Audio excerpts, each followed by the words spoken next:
We are currently 2 weeks post-election, and President-elect Trump is assembling his cabinet, and yes, the House of Representatives is firmly in GOP control. But how did we get here? And what's next as we move forward in the Trump administration? It's Stay the Water. I'm your host, Eric LaVille, and you're listening to After America Votes. We'll be right back in just a moment. Welcome back. It's Stay the Water. I'm your host, Eric LaVille. Once again, thank you, as always, for joining us, as you always do. Every Sunday at 10 o'clock as we broadcast from the campus of the Norfolk State University, home of the Spartan Nation, from none other than WNSB Hot 91, the soul of VA. Well, I don't know about you, but the seasons are changing. It's a little nippy out there, so make sure you stay healthy. Make sure you continue to stay warm and continue to do great things as you do. Listen, I'd like to thank all of our supporters. We've been on the air almost 4 years, going on 4 years, and we couldn't do what we do unless we have your support. So thank you for listening. Thank you for supporting the Spartan Nation. Thank you for supporting WNSB, and we'll continue to do what we do best, and that's bringing you the best to our community in music and talk radio. Joining us for this show, I have none other than my good friend, Dr. Will LaVeise, award-winning journalist, and just an all-out great friend. Will, thank you for joining us here on Stay the Water. Hey, it's always a pleasure, my brother, and hello to all of my people in the 757. It's my second home, my family. I love the 757 folks. Absolutely. Now, Will, we've been talking back and forth. You and I, of course, the listeners know that we have a podcast, LC LaVeise and Claville, and you have your radio show, the Will LaVeise Show. We've been talking about this back and forth, this election, and basically the phenomenon. I want to get your take. Now, we're going to delve into how Trump won this thing, how Harris lost, and then we're going to look in the second half of the show. What does this mean moving forward? We're going to look at some of the nominations picks. We're not going to delve into it because that's a different show, because that's a lot to unpack. After he nominated, of course, Department of Government official Elon Musk. Man, and get your popcorn. That's all I got to say is get your popcorn ready, because the show and the shenanigans are about to begin. But full effect. Look, I want to get your take on the election itself. After the results came in, Harris is at Howard University. They were looking for this to be a great thing for, not just her, but HBCUs, Black America. And Trump was down at Mar-a-Lago and West Palm Beach, and there was jubilation. Man, the AKAs was practicing for strolling on the front lawn, on the green lawn of the White House. Boy, they were getting ready for sure. Absolutely. So look, results came out. What was your thought? Hey, well, first, I got to ask, how are you doing? Because this is the first election I've known you. You made a prediction, and the prediction did not come through. So how are you handling that? Listen, nobody's perfect, and look, even on the show where I made the prediction, I had Trump winning over Joe Biden. And I had Trump winning after the attempted assassination. I just thought there was no way he could lose. But the jubilation, and I really, really thought the woman vote, the gender gap, was going to be the deciding factor. And it was, but it's the deciding factor the other way. Well, that was my reaction, because you remember I told you I didn't trust that. I didn't trust them. But like you, I said, that is what I hope.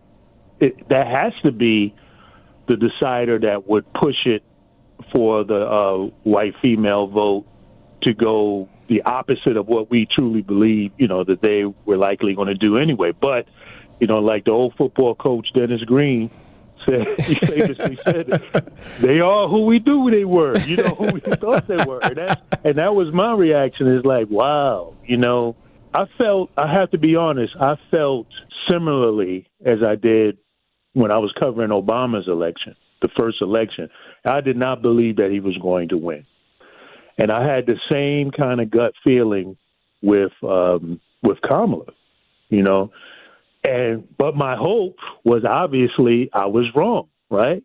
When it came to President Obama. And that's what I was hoping for, that this feeling in my gut that I had that, this is just not going to work out for her. I was hoping that I would be wrong. And especially because, I was here, I'm here in Philadelphia, This was a battleground state. So I was seeing a lot of the ads, and we're getting a lot of the visits and a lot of the campaigning that the rest of the country, they're not in battleground states, may not have been getting. So I'm seeing these ads, and I'm feeling the tension and the energy, and that was really fueling my gut to say, I don't know if this is going to work out. And then lo and behold, they are who we thought they were. And then as well, you had the Hispanic male vote, and that also occurred here in the Pennsylvania, Philadelphia area. Allentown went the other way for Trump. And that wasn't shocking to me because unlike a lot of people, being half Hispanic, being Afro-Latino, on my mother's side, my late mother was an Afro-Dominican. That's right. I understand that there are very different dynamics going on within the Latino community, and race and colorism very much is a fact in the Latino community. And in many ways in Latin America, it might even be worse than here in North America. So for everybody to kind of think that just because you're talking about immigration, that all Latinos are interested and concerned and up in arms because, it was said by a comic during a Trump rally that, Puerto Rico is a trash nation, is a floating trash, that everybody's going to be alarmed by that. I understood, no, that's the Latino community is not a monolith. So I was not shocked by the Latino male vote going that direction. And unfortunately, I wasn't shocked by, white females voting for Trump as well. Really? I thought that when you looked at the support women, and this is where I turned before I made my prediction that I thought that Harris would win because of women. I was watching a morning news show, and they had a story about white women in the suburbs north of Philadelphia that were campaigning and organizing for Harris. And what they said is that they could not see Trump winning again. They weren't voting, quote unquote, for Harris as much as they were voting against Trump. As a matter of fact, in this NBC News article, How Trump Won and How Harris lost the 2024 election, it says that Democrats were counting on fed up women to elect America's first female president. Instead, dissatisfied men helped return Donald Trump to power.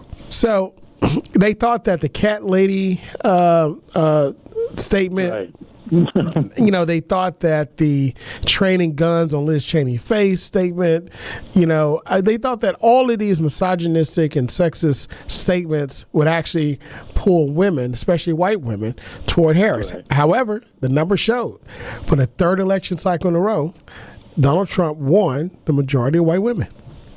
Right. And if you go back to the Hillary Clinton election, the first Trump Hillary Clinton matchup, white women also voted favorably for Trump as well. And so what it tells you is that you have to parse out the demographics within that group.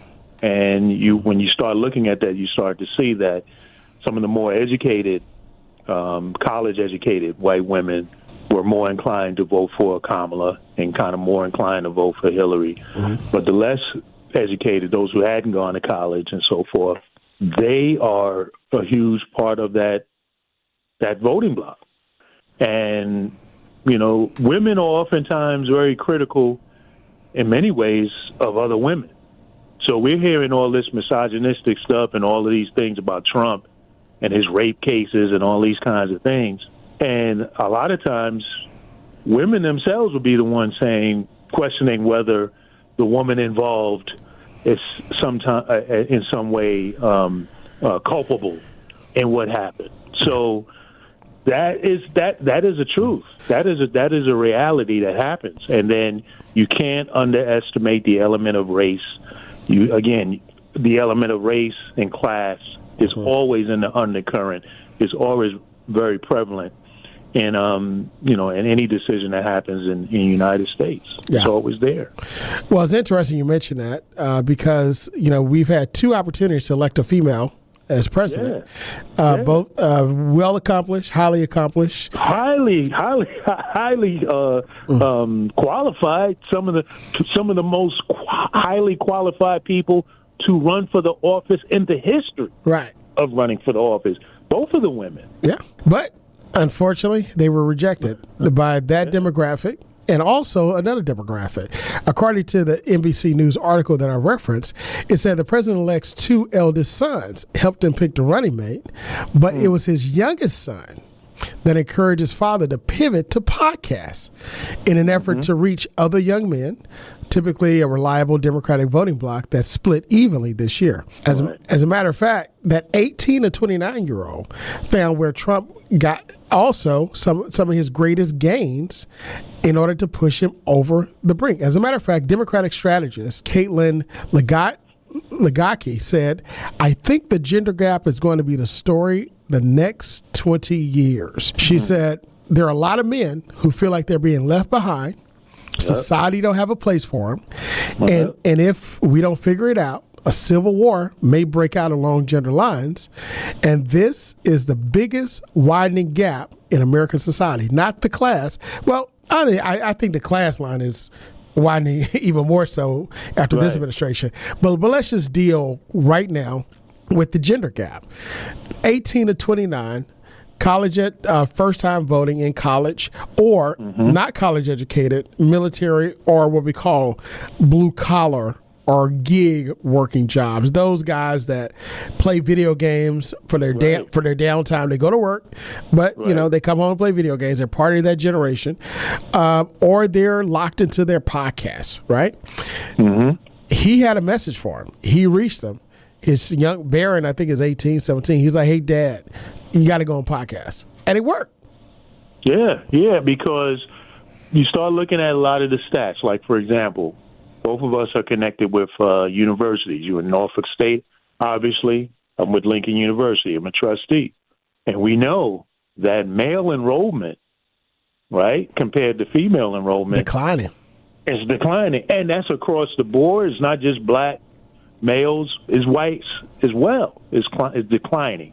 High cost of education, just male interest, and some of the flips that have gone on because of the disadvantages that have gone on with women in the past in this country.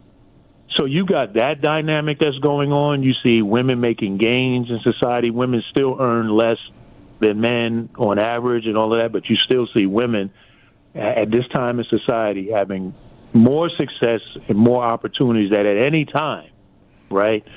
Yet you still have in the society a lot of the misogyny, a lot of paternalistic, chauvinistic attitudes that's going on. You see it is very prevalent online, social media, and in media in general. And so as these new generations are coming, they don't know Trump's history in the way that you and I know Trump's history. But I grew up watching Trump. Out of New York. A lot of people don't even know. Yeah, I grew up in New York watching Trump, and know it's very familiar. A lot of people don't know Trump actually ran for president in, 2000, 2001? He ran for president before. A lot of people say the first time he ran for president in 2016. Nope. He has been at this for a minute, as they say in the hood. He's been at this for a minute now.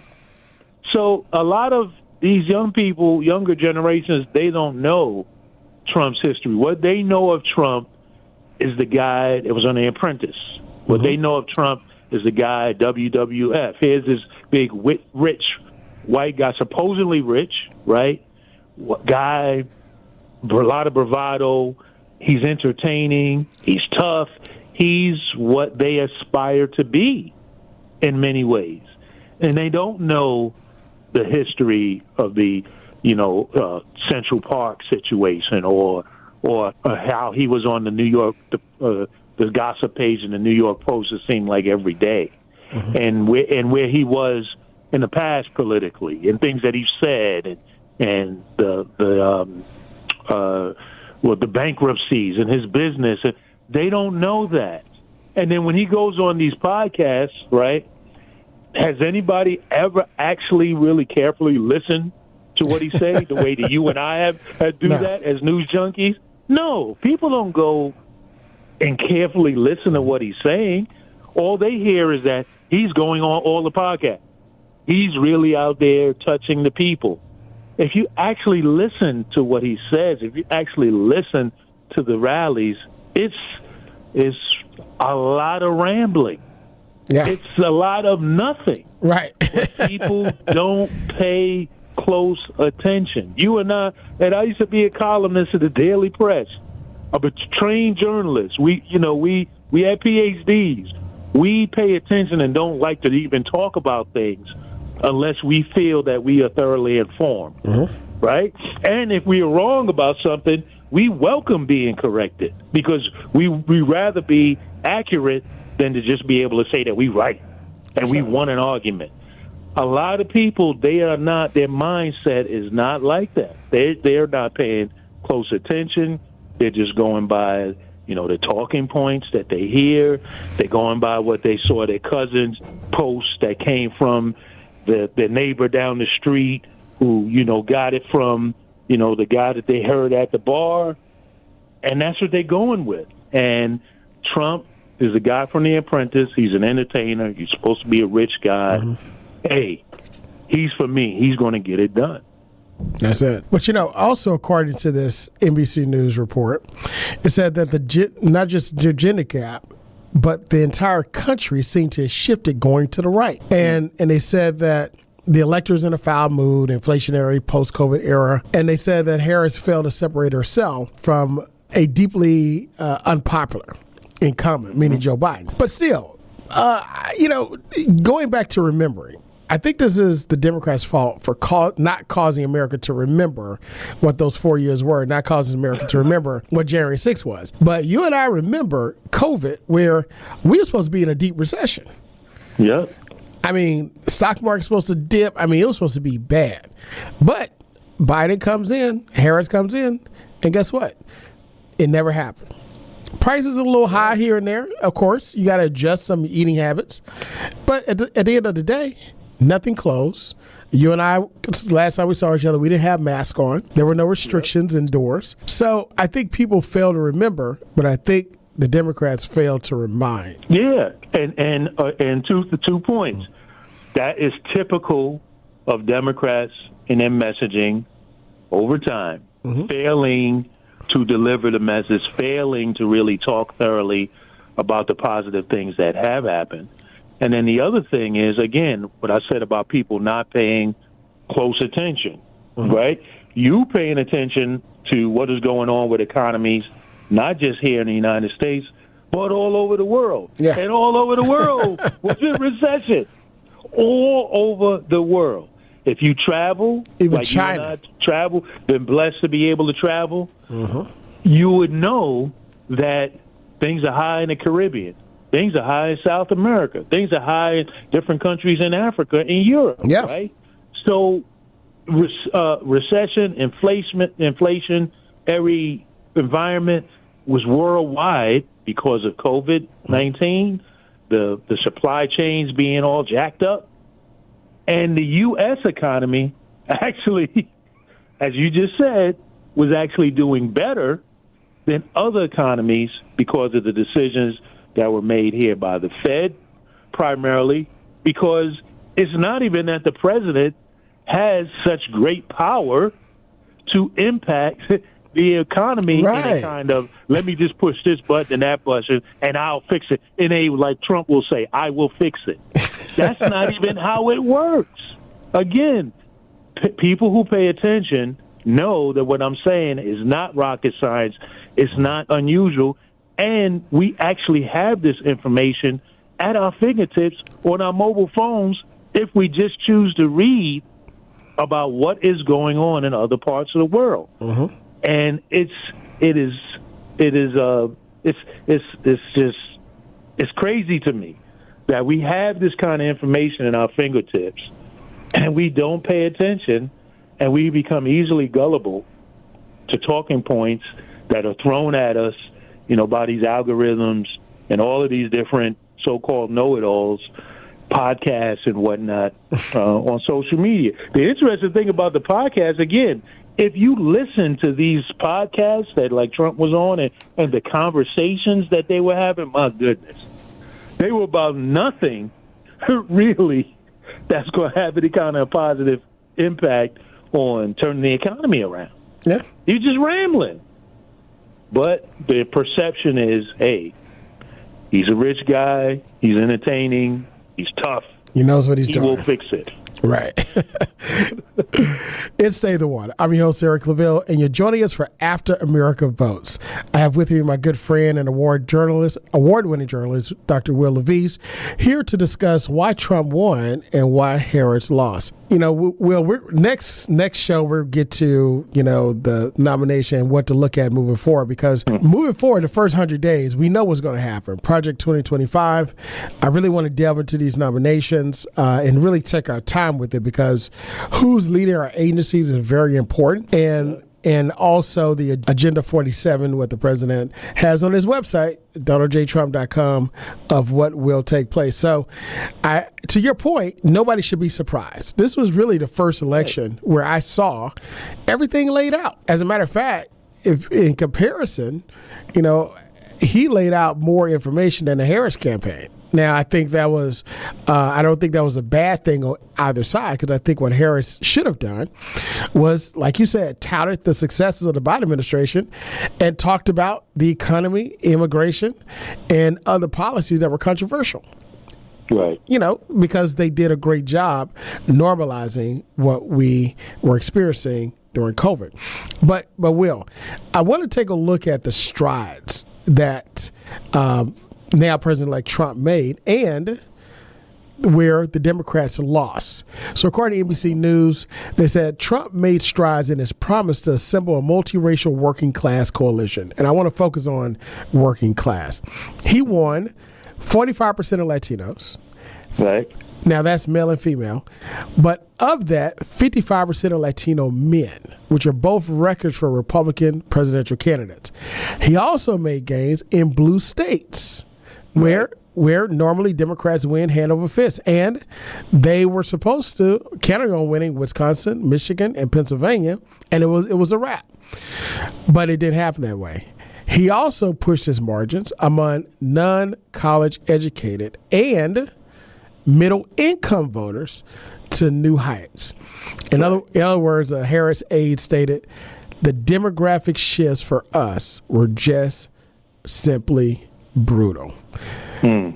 Will, was it the message or the messenger? I think that it is the situation, because, again, history will give you a window into the fact that in America, elections swing back and forth from one party to the other party, right? So, again, remember history. We are, young or old enough, however you want to call it, to remember that, and we were kids, but we remember when the Carter administration was having a lot of problems, the economy was bad. Yep. That enabled Reagan to come in and get what was called then a mandate, even though voting was way down. Reagan gets the mandate, and he gets 8 years, and we went through 8 years of Reagan. Reaganomics. And Reaganomics. And then that was followed by 4 years, right, of Bush the father, right? And what happened? The economy, Reaganomics and whatnot, and the economy started sliding, so forth. Clinton comes in, and his message was, it's the economy, stupid. That's right. And so he flipped a lot of the gains that Republicans had at that time. Now, you remember, Clinton does 8 years, fair amount of scandal, so forth and so on. There's a tight race between Bush the son and Al Gore, right? Hanging chads. The Supreme Court decided. In Florida, right, where Bush's brother is the governor, right? And one of the reasons why it was a tight race is because of changes in the economy, the scandals involved with Clinton. People were tired of 8 years of the Democrats, and that's why that was a tight race. So we got Bush the son. Now what happened? By the time Bush the son era is ending, 9/11, right? Iran, the whole shebang, all of that, right? And now we get who? We get Obama coming in. And what happened? Hope Obama to win. What happened? The economy crashed. Right? Yep. We remember that. So this is not that unusual. People get tired of one party being dominant X amount of years, and if their pocketbooks are not feeling right, then they say, hey, we want to change. Yeah. But what about it's a new campaign, but it was the same Trump. I mean, people thought that after January 6th, the indictments, it was over. They thought this guy was done. They tried to adopt and run DeSantis. He flopped, and then all of a sudden, this Trump regained his status. The social stigma receded. And people said, hey, this is our guy. So, which is why I said, was it the message or the messenger? You said timing, circumstance. I think it was a perfect clash of all three. Yeah, I would go along with that, because I think that with all of the madness and craziness, if you add the element of people still not paying close attention, right, and feeling a lot of distrust, and the other element, actually, I would add, is a growing distrust in government and institutions, right? Total erosion. And so you add that element in there, and people start saying, hey, so what? He's a convicted felon. That case that they convicted him on, you had to do so much gyrating and connecting the dots and political and legal bingo to make all those different statutes work together. That's not legit. And so he's pumping away at how illegitimate all of this is. People are not paying close attention, and so you got the mixture. So and the impact of social media and the internet in general to be able to message people directly like this, which did not exist in the previous elections prior to Obama. That's a big element in there too. So I would agree with you. It's not just one smoking gun. It's a number of bullets, so to speak. Well, one thing we do know is that the Democrats have a hill to climb to regain the trust and the votes of the working class, non-union, and union workers, and also the new voting demographic, Latinos, and also Asian Americans. But they also have to ask themselves, do young men have a seat at the table in general? But one thing we do know, Will, is that this election cycle is done, but this administration is going to bring a whole lot of new topics. Get your popcorn. Get your popcorn. Hey, I would advise people, get your popcorn ready, but it's on a serious note. I would advise people, get your money right.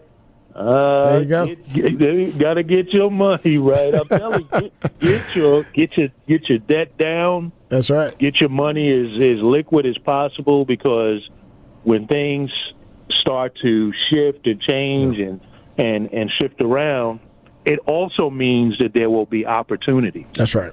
So, but you got to be ready.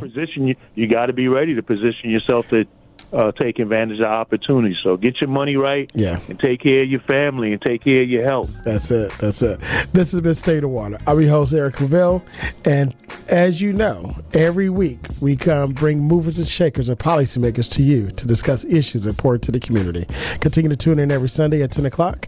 And until next time, be good, be great, God bless, and we'll see you next week. Hi, I'm Carrie Washington, and you're listening to State of the Water with award-winning host Dr. Eric Claville.